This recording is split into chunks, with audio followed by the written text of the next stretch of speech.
Hello, my dear students. Welcome to Teacher at Home. Today, class, we are going to learn the sixth chapter, The Crisis of Democratic Order. Background to emergency. We have already studied the changes that were taking place in Indian politics since 1967. Indira Gandhi had emerged as a towering leader with tremendous popularity. This was also the period when party competition became bitter and polarized. This period also witnessed tensions in the relationship between the government and the judiciary. Supreme Court found many initiatives of the government to be violative of the constitution. The Congress party took the position that the stance of the court was against principles of democracy and parliamentary supremacy. The Congress also alleged that the court was a conservative institution and it was becoming an obstacle in the way of implementing pro poor welfare programs. The parties opposed to the Congress felt that politics was becoming too personalized and the governmental authority was being converted into personal authority. The split in the Congress had sharpened the divisions between Indira Gandhi and her opponents. Economic contest. In the elections of 1971, Congress had given the slogan of Garibi Hatao, remove poverty. However, the social and economic condition in the country did not improve much after 1971 and 72. The Bangladesh crisis had put a heavy strain on India's economy. About 8 million people crossed over the East Pakistan border into India. This was followed by war with Pakistan. After the war, the US government stopped all aid to India. In the international market, oil prices increased manifold during this period. This led to an all round increase in the prices of commodities. Prices increased by 23% in 1973 and 30% in 1974. Such a high level of inflation caused many hardship to the people. Industrial growth was low and unemployment was very high, particularly in the rural areas. In order to reduce expenditure, the government froze the salaries of the employees. They caused further dissatisfaction among government employees. Monsoons failed in 1972 and 73. This resulted in a sharp decline in agriculture productivity. Food grain output declined by 8%. There was a general atmosphere of dissatisfaction with the prevailing economic situation all over the country. In such a contest, non Congress opposition parties were able to organize popular protest effectively. Instances of students' unrest that had persisted from the late 1960s became more pronounced in this period. There was also an increase in the activities of Marxist groups who did not believe in parliamentary politics. These groups had taken to arms and insurgent techniques for the overthrow of the capitalist order and the established political system. Known as the Marxist Leninists, now Maoist groups of Naxalites. They were particularly strong in West Bengal, where the state government took stringent measures to suppress them. Gujarat and Bihar movements. Students protest in Gujarat and Bihar, both of which were Congress ruled states, had far reaching impact on the politics of the two states and national politics. In January 1974, students in Gujarat started an agitation against rising prices of food grains, cooking oil, and other essential commodities, and against corruption in high places. The student protest was joined by major opposition parties and became widespread, leading to the imposition of president's rule in the state. Opposition parties demanded fresh elections to the state legislature. Morarji Desai, a prominent leader of Congress, was the main rival of Indira Gandhi when he was in the Congress, announced that he would go on an indefinite fast if fresh elections were not held in the state. Under intense pressure from students, supported by the opposition political parties, assembly elections were held in Gujarat in 1975, June 1975. The Congress were defeated in this election. In March 1974, students came together in Bihar to protest against rising prices, food scarcity, unemployment, and corruption. After a point, they had invited Jayaprakash Narayan and JP, who had given up active politics and was involved in social work to lead the student movement. He accepted it on the condition that the movement will remain non-violent and will not limit itself to Bihar. Thus, the movement assumed a political character and had national appeal. People from all walks of life now entered the movement. Jayaprakash Narayan demanded the dismissal of, of the Congress government in Bihar and gave a call for total revolution in the social, economic, and political spheres in order to establish what he considered to be true democracy. A series of burns, gehros, and strikes. That is in the cartoon. What is saying? Save democracy. Look, he is trying to subvert democracy, create chaos, grab power. Were organized in protest against the Bihar government. The government, however, refused to resign. The movement was beginning to influence national politics. Jayaprakash Narayanan wanted to spread the Bihar movement to other parts of the country. Alongside the agitation led by Jayaprakash Narayanan, the employees of the railways, gave a call for the nationwide strike. This threatened to paralyze the country. In 1975, JP led a people's march to the parliament. This was one of the largest political rallies ever held in the capital. He was now supported by the non-Congress opposition parties like the Bharatiya Janata Sangh, the Congress, the Bharatiya Lok Socialist Party, and others. These parties were projecting JP as an alternative to Indira Gandhi. However, however, there were many criticisms about his ideas and about the politics of mass agitation that he was employing. Both the Gujarat and Bihar agitations were seen as anti-Congress and rather than opposing the state government. They were seen as protests against the leadership of Indira Gandhi. She believed that the movement was motivated by personal opposition to her. Railway strike of 1974. What would happen when the railway stopped running? Not for 1 or 2 days, but for more than a week. Of course, many people would be inconvenienced, but more than that, the economy of the country would came to halt because goods transported from one part to another by trains. Do you know that such a thing would happen in 1974? The National Coordination Committee for Railwaymen's struggle led by George Fernandez gave a call for nationwide strike by all employees of the railways for pressing their demands related to bonus and service conditions. The government was opposed to these demands. So the employees of India's largest public sector undertaking went on a strike in May 1974. A strike by the railway employees added to the atmosphere of labor unrest. It also raised issues like rights of the workers and whether employees of essential services should adopt measures like strikes. The government declared the strike illegal. As the government refused to concede the demands of the striking workers, arrested many of their leaders, and deployed the territorial army to protect railway tracks, a strike had to be called off after 20 days without any settlement. Conflict with judiciary.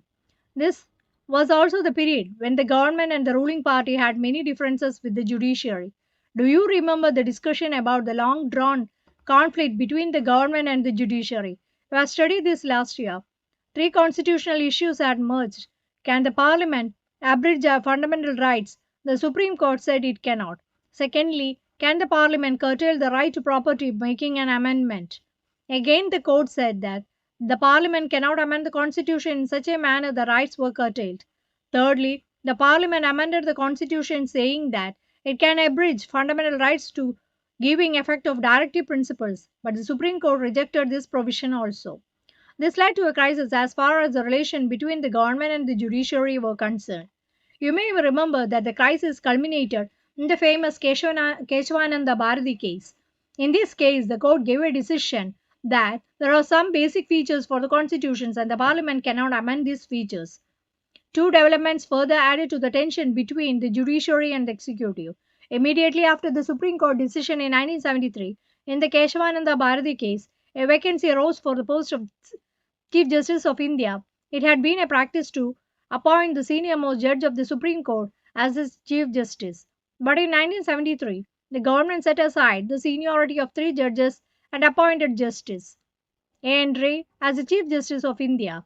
The appointment became politically controversial because all the three judges who were superseded had given rulings against stand of the government. Thus, constitutional interpretations and political ideologies were setting mixed up rapidly. People close to the prime minister started talking to the need of the judiciary and the bureaucracy committed to the vision of the executive and the legislature. The climax of the confrontation was, of course, and the ruling of the High Court declaring Indira Gandhi's election invalid. Declaration of emergency on 12 June 1975, Justice Jagmohan Lal Sinha of the Allahabad High Court passed a judgment declaring Indira Gandhi's election to the Lok Sabha invalid. This order came to an election petition filed by the Raj Narain, a socialist leader and a candidate who had contested against her in 1971. The petition challenged the election of Indira Gandhi on the ground that she had used the services of government servants in her election campaign. The judgment of the High Court meant that legally she was no more the MP and therefore could not remain the Prime Minister unless she was once again elected as the MP within 6 months. On June 24, the Supreme Court granted her a partial stay on the High Court order till her appeal was decided. She could remain as an MP but could not take part in the proceedings of the Lok Sabha. Crisis and response. The stage was now set for a big political confrontation. The opposition political parties led by Jayaprakash Narayanan pressed for Indira Gandhi's resignations and organized a massive demonstration in Delhi's Ramlila grounds on 25th June 1975. Jayaprakash announced a nationwide satyagraha for her resignation and asked the army, the police and government employees not to obey illegal and immoral orders. This too threatened to bring the activities of the government to a standstill. The political mood of the country had turned against the Congress more than ever before. The response of the government was to declare the state of emergency. On 25th June 1975, the government declared that there was a threat of internal disturbances and therefore it evoked Article 352 of the Constitution. Under the provisions of the article, the government could declare a state of emergency on grounds of external threat or a threat of internal disturbances. The government decided that a grave crisis had arisen which made the proclamation of a state of emergency necessary. Technically speaking, this was within the powers of the government, for our constitution provides for some special powers to a government once an emergency is declared. Once an emergency is proclaimed, the federal distribution of powers remains practically suspended and all the powers are concentrated in the hands of the union government. Secondly, the government also gets the power to curtail or restrict all or any of the fundamental rights during the emergency. From the wordings of the provisions of the Constitution, it is clear that emergency is seen as an extraordinary condition in which normal democratic politics cannot function. Therefore, special powers are granted to the government. On the night of 25th June 1975, the Prime Minister recommended the imposition of emergency to President Fakhruddin Ali Ahmad. He issued the proclamation immediately. After midnight, the electricity to all the major newspaper offices was disconnected. In the early morning, a large number of leaders and workers of the opposition parties were arrested. Cabinet was informed about it at the special meeting at 6 a.m.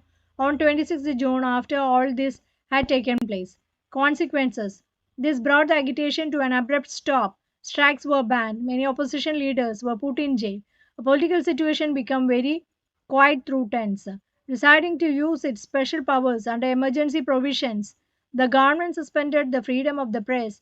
Newspapers were asked to get prior approval for all material to be published. This is known as press censorship. Apprehending social and communal disharmony, the government banned Rashtriya Swayamsevak Sangh and Ahmadiyya-e-Islami. Protests and strikes and public agitations were also disallowed.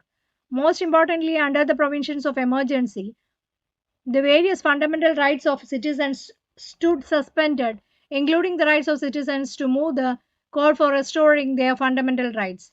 The government made extensive use of preventive detention Under the provision, people are arrested and detained not because they have committed any offense, but on the apprehension that they may commit an offense. Using preventive detention acts, the government made large scale arrests during the emergency.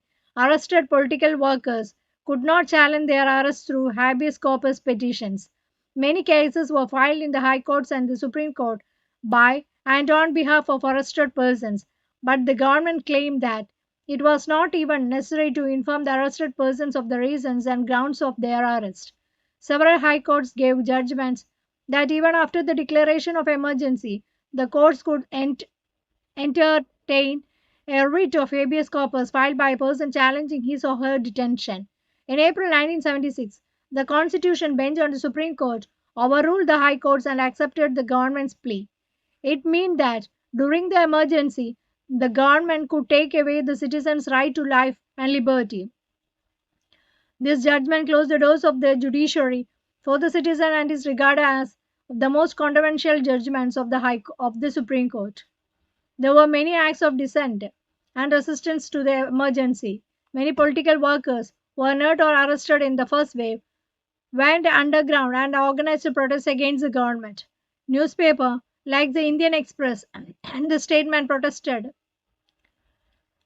against censorship by leaving blank spaces where new items had been censored.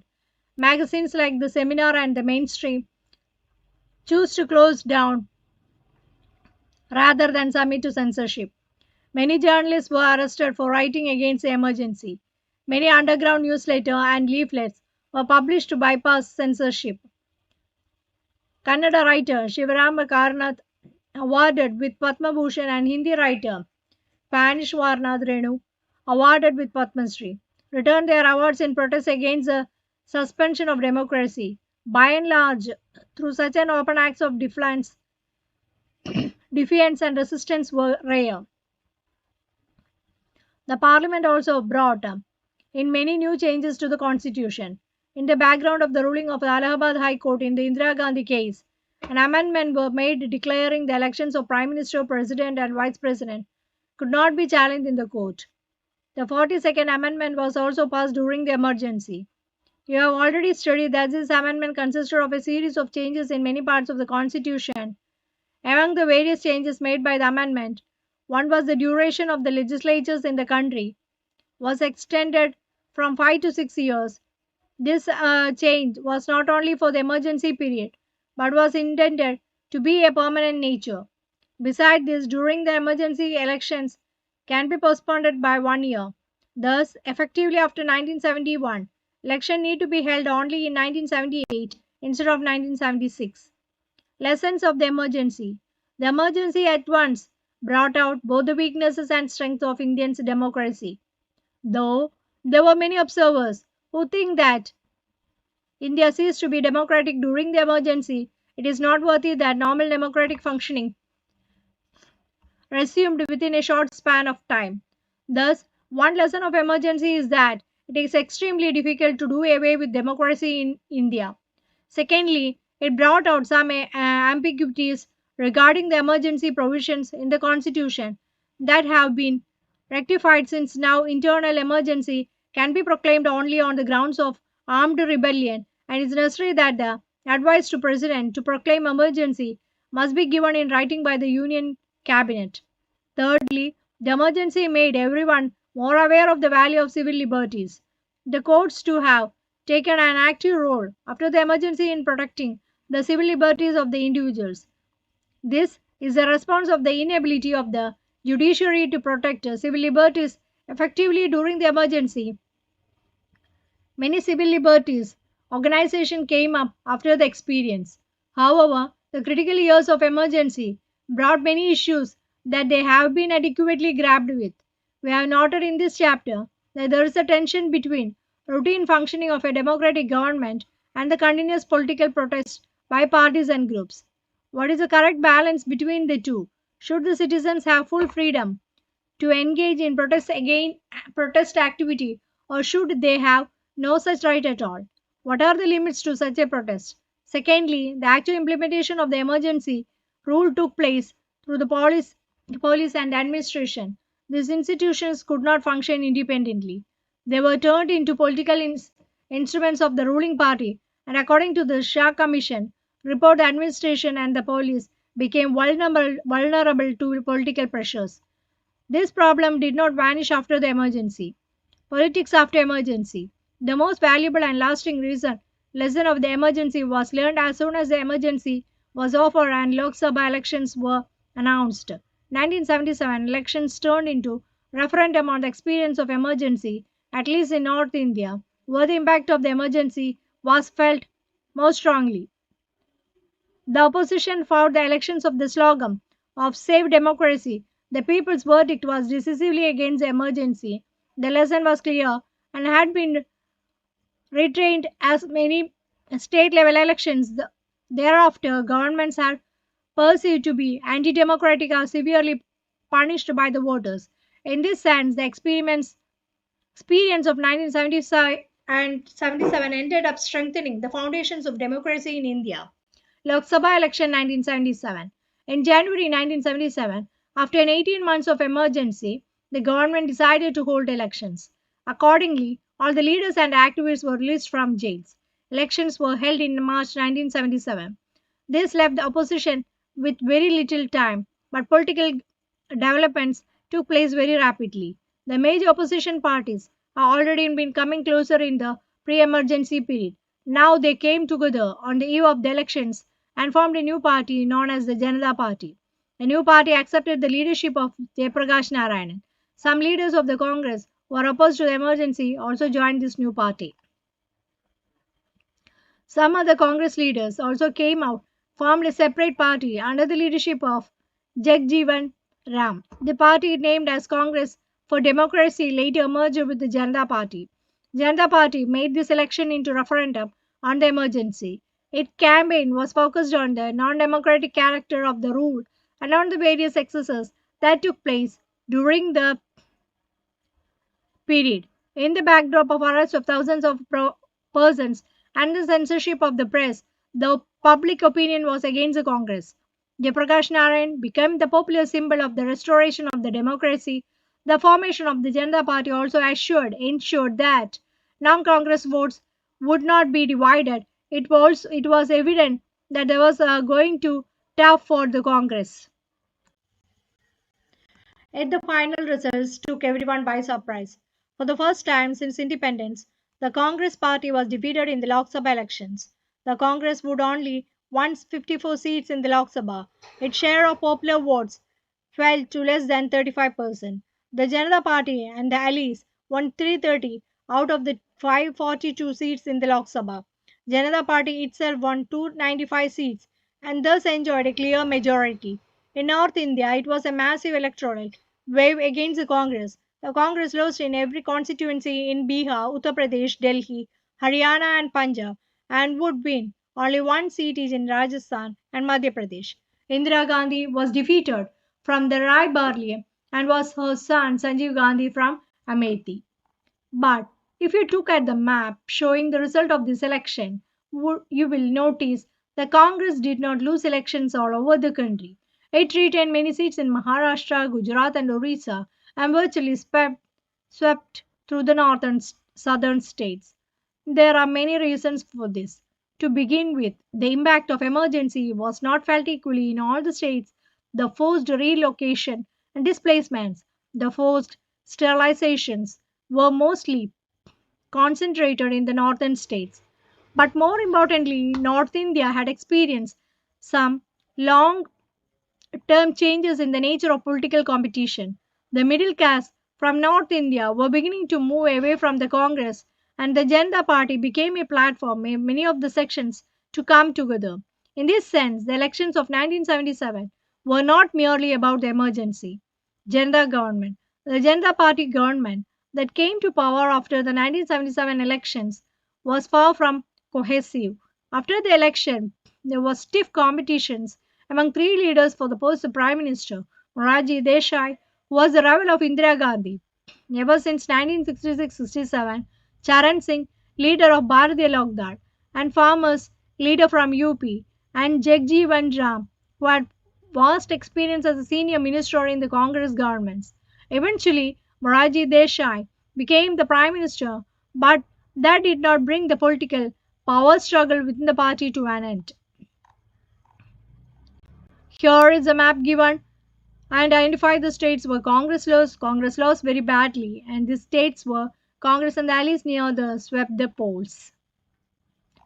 And here is the description about the Chaudhry Charan Singh that is being given here. Prime Minister of India between July 1979, January 1980. Freedom fighter. Then, active in the politics of Uttar Pradesh, proponent of rural and agriculture development, left Congress party and founded Bharatiya Kranti Dal in 1967, twice Chief Minister of UP. Later, he was one of the leaders of the Janata Party in 1977 and became the Deputy Prime Minister of Home Minister 77-79, founder of Lokdal. The opposition of emergency could keep the Janata Party together only for a while. Its critics felt that the Janata Party lacked direction, leadership, and a common program. And the party government could not bring about a fundamental change in the politics from whose was pursued by the Congress. The Janata Party split, and the government, which was led by Moraji Desai, lost its majority in less than 18 months. Another government headed by Charan Singh was formed on the assurance of the support of the Congress party, but the Congress party later decided to withdraw its support, with the result that the Charan Singh government could remain in power for just about 4 months. Fresh Lok Sabha elections were held in January 1980, and in which the Janata Party suffered a comprehensive defeat, especially in North India, where it had swept the polls in 1977. Congress party, led by Indira Gandhi, nearly repeated its great victory in 1971. It won 353 seats and came back to power. Experience of 1977-79 taught another lesson in democratic politics. Government, they were seen to unstable and quarrelsome, are severely punished by the voters. Legacy.